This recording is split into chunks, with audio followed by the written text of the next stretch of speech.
Olá, amigos. Seja bem-vindo ao primeiro estudo do DVD A Reforma Protestante. Em nossos primeiros encontros, nós iremos buscar entender como o cristianismo primitivo, após haver recebido os ensinos do próprio Cristo e dos apóstolos, abandona a verdade de Deus, dando lugar à tradição e ao erro, tornando assim necessária uma reforma na igreja. Nós também iremos aprender que uma das armas que Satanás usou contra os cristãos foi a perseguição. Esse período, chamado por Jesse Lehman de a Era Sombria, foi em razão das fortes perseguições enfrentadas pela Igreja de Cristo. Segundo o escritor John Foxe, em sua obra O Livro dos Mártires, ocorreram grandes perseguições aos seguidores de Cristo nos primeiros 3 séculos da era cristã. Desde Nero, que acusou os cristãos pelo incêndio em Roma no ano 64, até Constantino, que no ano 313 assinou o Edito de Tolerância de Milão, proporcionando assim relativa paz aos cristãos.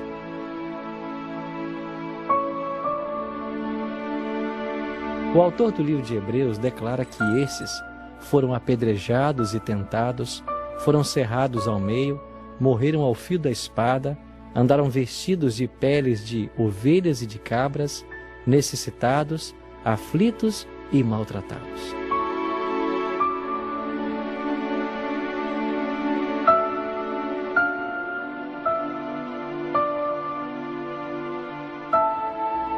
Desde o início da história cristã, o ser cristão não é coisa simples.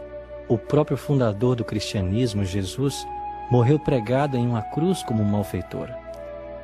Pouco mais de 3 anos depois, Estevão, um dos 7 diáconos da igreja primitiva, se tornaria o primeiro mártir cristão, ao ser apedrejado por sua fé em Jesus Cristo. A partir de então e até nossos dias, sempre existiram pessoas que foram colocadas em situações nas quais tiveram que selar o testemunho com o próprio sangue, homens dos quais o mundo não era digno.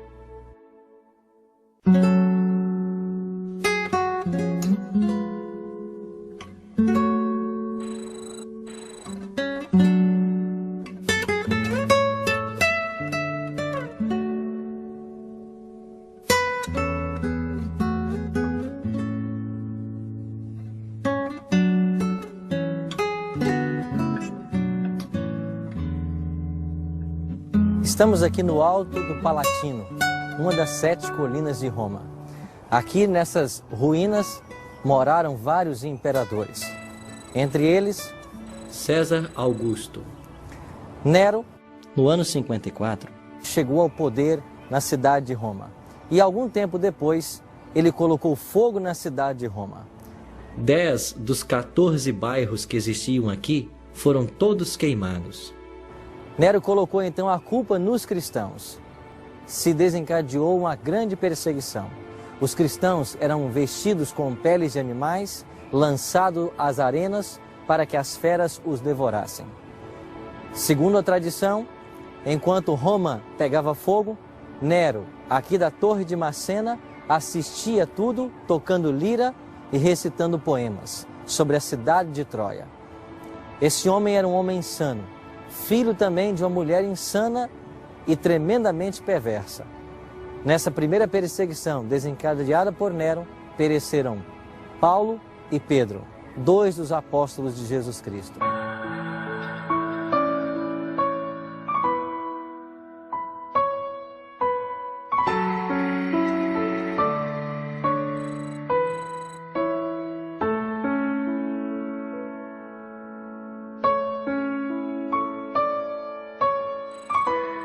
Pastor, qual a importância dessa via na história bíblica? Bem, essa aqui era a principal via de acesso a Roma, quem viesse da Palestina, de Jerusalém, da região do Mediterrâneo.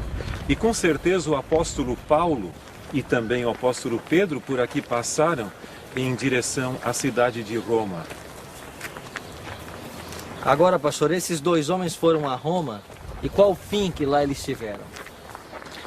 Paulo já veio como um prisioneiro, porque ele havia sido aprisionado em Jerusalém e fora julgado lá, teve suas entrevistas ali, e ele apelou para César, porque ele cria que seria uma grande oportunidade dele testemunhar do Evangelho na casa de César e diante do tribunal que o julgaria. E estando aqui, ele ficou numa residência, ou seja, numa prisão domiciliar, e então, finalmente, na prisão mamertina. E aqui ele escreveu sua segunda epístola a Timóteo, e nessa epístola, no capítulo 4, os versos 7 e 8, ele diz: combati o bom combate, guardei a fé, já agora a coroa da justiça me está guardada, a qual o Senhor, reto juiz, me dará naquele dia. E ele continua falando, dando seu testemunho de fé, de que finalmente o seu momento estava chegando. Em realidade, Paulo havia presenciado o apedrejamento de Estevão, o primeiro mártir cristão. E ele consentira nesse apedrejamento, porque ele ainda não era um cristão. Aquilo tocou muito. E ele finalmente, diante daquela experiência no caminho de Damasco, também se tornou um cristão. Além disso, você vai ver que ele presenciou, pelo menos ouviu falar, de vários outros cristãos que haviam sido martirizados. E finalmente chegara agora o seu momento. E ele cria que era um privilégio poder testemunhar do Evangelho da graça de Cristo, depondo a sua vida também como um mártir. E ele foi decapitado aqui. Por sua vez, Pedro, ele também foi julgado, segundo a tradição, nesse lugar, e ele foi condenado à crucifixão. A tradição diz que no momento de ser crucificado, ele pediu para não ser crucificado como Cristo na mesma posição, mas de cabeça para baixo, porque ele não julgava ser digno de morrer da mesma forma como Jesus Cristo havia morrido.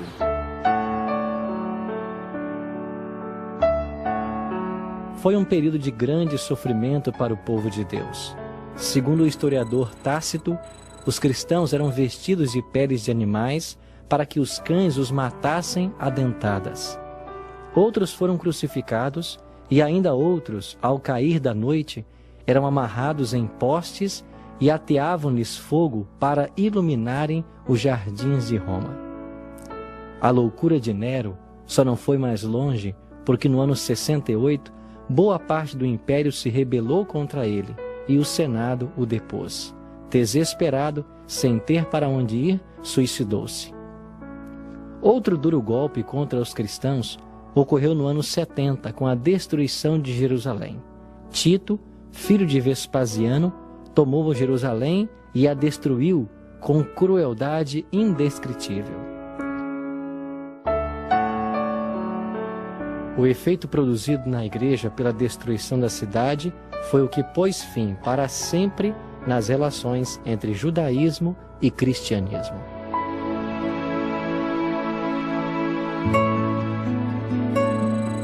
Em um concurso popular internacional promovido pela New Open World Foundation, com o lançamento da campanha As Novas 7 Maravilhas do Mundo Moderno, que contou com mais de 100 milhões de votos, através de telefones e pela internet, enviados de todas as partes do mundo e anunciadas em 7/7/2007, numa cerimônia em Lisboa, Portugal, foram escolhidas as novas 7 maravilhas do mundo moderno. Entre elas estão a estátua do Cristo Redentor no Rio de Janeiro e o Coliseu Romano.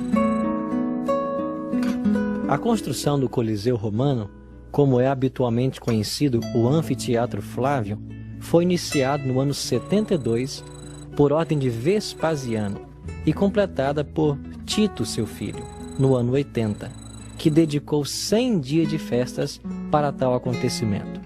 Empregou-se no trabalho 12.000 escravos, na sua maioria judeus, feitos prisioneiros por Tito depois da destruição de Jerusalém no ano 70. O Coliseu ergue-se no lugar antes ocupado pela Domus Aurea, residência do imperador Nero. O novo anfiteatro ficou conhecido como Coliseu por causa de uma estátua colossal de Nero que ficava situado próximo ao gigantesco monumento. O Coliseu podia receber até 73.000 pessoas. Foi e ainda é o maior teatro do mundo e durante séculos acolheu espetáculos de feras e lutas de gladiadores e o martírio de cristãos. Durante os primeiros séculos da história cristã, esse Coliseu romano tornou-se um símbolo da morte dos cristãos e de todos aqueles que, amando a palavra de Deus e não se curvando ante aos ídolos romanos, depositavam aqui suas vidas. Segundo alguns historiadores, no ano 80, quando este monumento foi inaugurado, 5.000 animais selvagens foram sacrificados e 10.000 cristãos foram mortos. Ao longo de vários séculos, este Coliseu romano tornou-se símbolo da fidelidade a Deus e da morte dos cristãos. Mas o sangue desses mártires era semente. E quanto mais Satanás perseguia os sinceros filhos de Deus e os matava, mais cresciam em número. O Coliseu romano é uma construção magnífica. Nós podemos ter uma ideia básica da estrutura. A arquibancada toda era coberta por mármore, mas obviamente com o passar do tempo esse mármore foi saqueado, levado para outros lugares. Também terremotos acabaram destruindo parte da estrutura. Mas quando foi inaugurado, ele não tinha essas divisórias internas ali, era reto e com um aqueduto ele podia ser enchido. Quando foi inaugurado, eles encheram de água essa parte aí e inclusive fizeram batalhas navais com pequenos navios com escravos dentro, lutando entre si.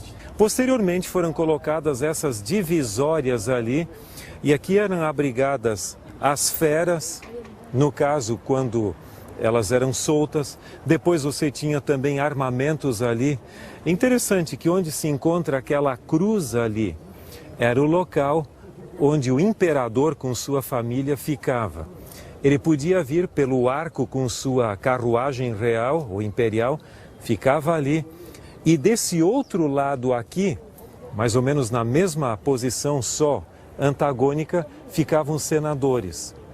Os nobres usavam a parte inferior, depois a parte superior por outras pessoas normais e haviam cerca de 500 escravos que ficavam na parte mais alta ali, vaporizando o perfume aqui para dar um cheiro agradável ao ambiente. Também era colocado incenso em diferentes pontos, especialmente por causa da urina e do excremento de animais e, por que não dizer, de pessoas.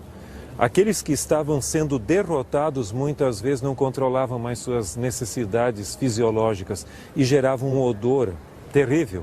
Portanto, um aroma agradável era colocado aqui para neutralizar esse efeito. Os gladiadores triunfantes entravam naquela porta ali. Os condenados a serem mortos entravam já por essa porta lateral desse lado ali. Portanto, o indivíduo que entrasse aqui já estava predestinado. Nesse lugar, muitos dos cristãos foram colocados à disposição de serem comidos pelas feras famintas. Isso aqui é um símbolo realmente de mortificina, onde alguém tinha que morrer para que o espetáculo realmente fosse satisfatório.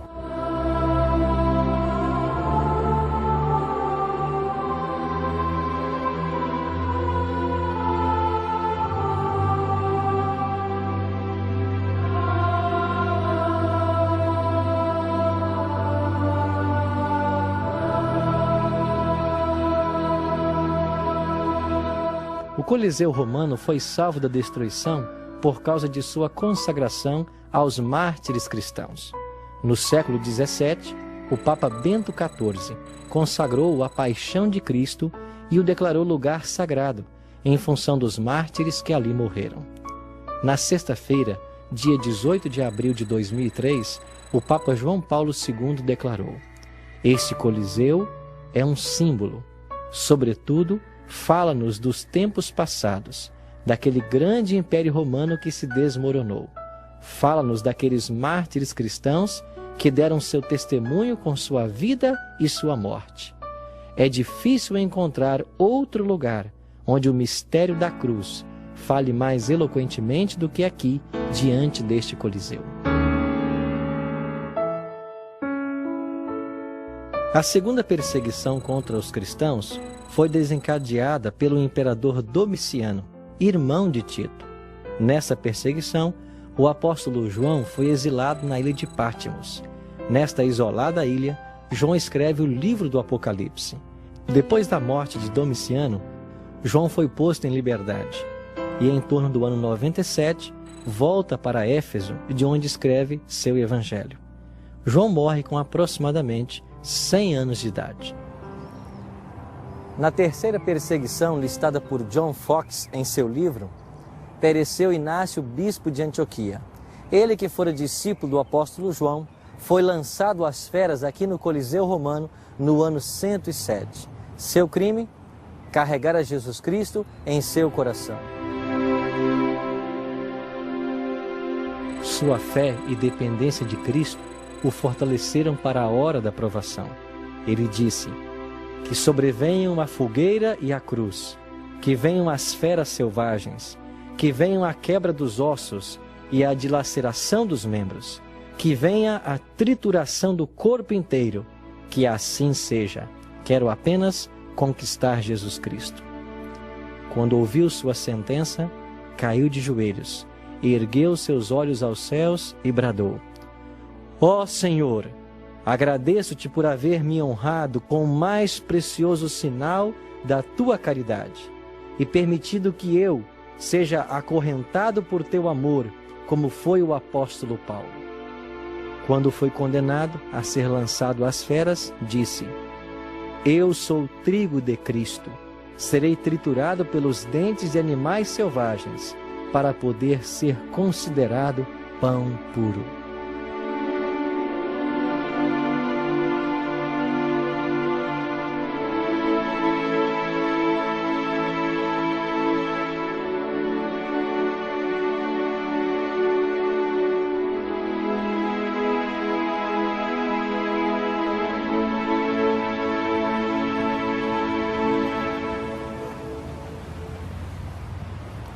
Pastor, o que motivou a perseguição aos cristãos?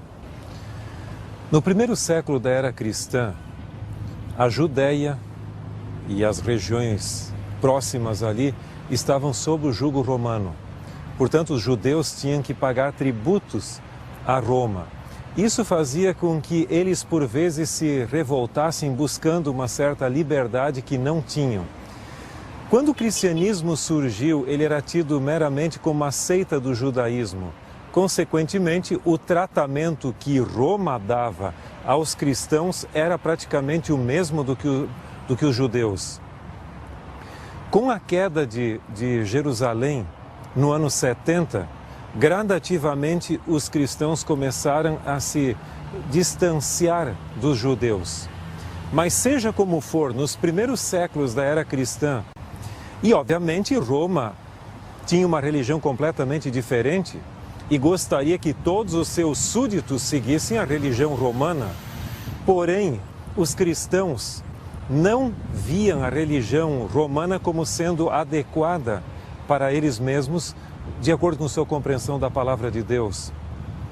Uma das características básicas da religião romana era o culto ao imperador.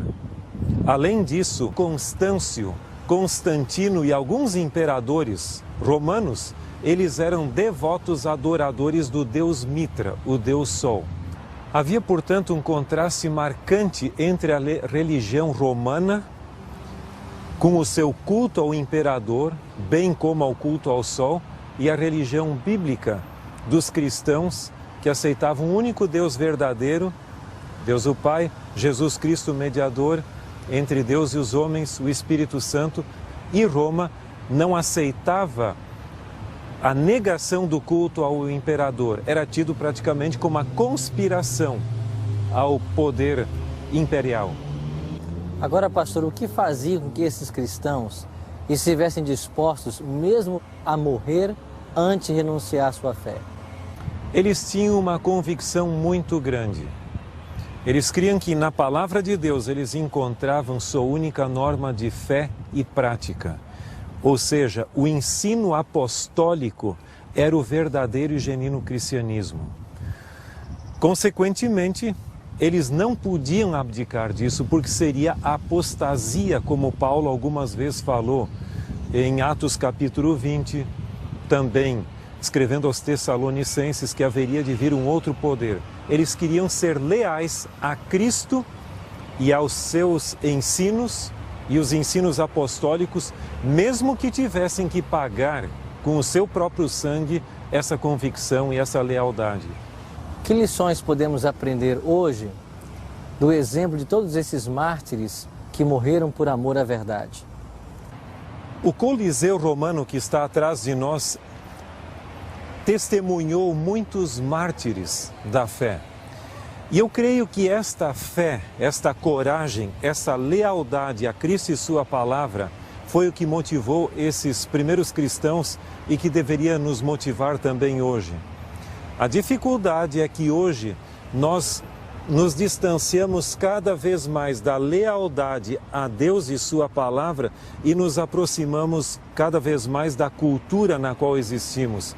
Em outras palavras, muitas coisas que no passado eram tidas como pecado, hoje não são mais, por serem culturalmente aceitas. É óbvio que devemos viver num mundo real e como membros dessa comunidade na qual existimos. Mas quando há uma diferença entre a lealdade à palavra de Deus e a minha cultura, nossa posição deveria ser como de Pedro e dos demais apóstolos. Antes importa obedecer a Deus do que aos homens. Alguém disse que se no passado foi difícil para os mártires morrer pelo Evangelho, hoje difícil é viver por ele. Muitas vezes moramos em locais onde existe grande liberdade religiosa, temos facilidade de estar numa igreja, adorando junto com outros irmãos, mas temos uma religião superficial, que pouco se importa com de fato os princípios apresentados pela palavra de Deus. Que possamos hoje tomar uma decisão de sermos fiéis aos princípios ensinados na palavra de Deus e que o exemplo deixado a nós por todos os mártires da história possa nos motivar a levar aqui uma vida santa e aguardarmos um dia a recompensa eterna que haveremos de receber das mãos do próprio Jesus Cristo.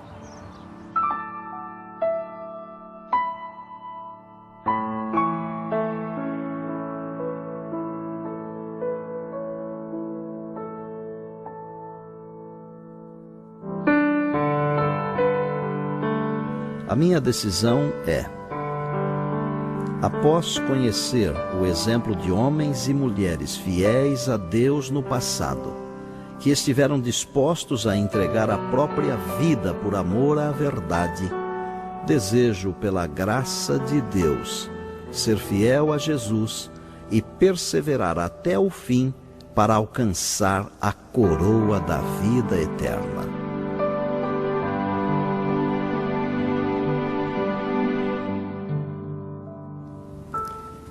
Se você deseja tomar essa decisão, ore comigo agora. Bondoso Deus e Pai, obrigado pelo exemplo de homens extraordinários como vimos no estudo de hoje. Que nós possamos ter a mesma fidelidade à Tua palavra e buscar com a ajuda do Teu Espírito, viver à altura de todas as verdades que ela nos ensina. Isso te oramos em nome de Jesus. Amém.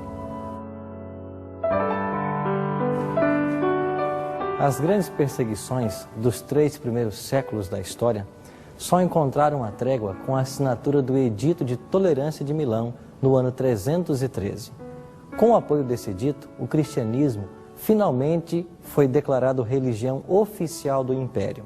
Assim, passaram os cristãos de um momento para o outro das arenas, aonde tinham que enfrentar os leões, para sentarem-se junto ao trono que governava o mundo. Mas o que estava por detrás de tudo isso? Satanás estava mudando de estratégia. Iremos estudar com mais detalhes a respeito desse tópico em nosso próximo encontro. Até lá!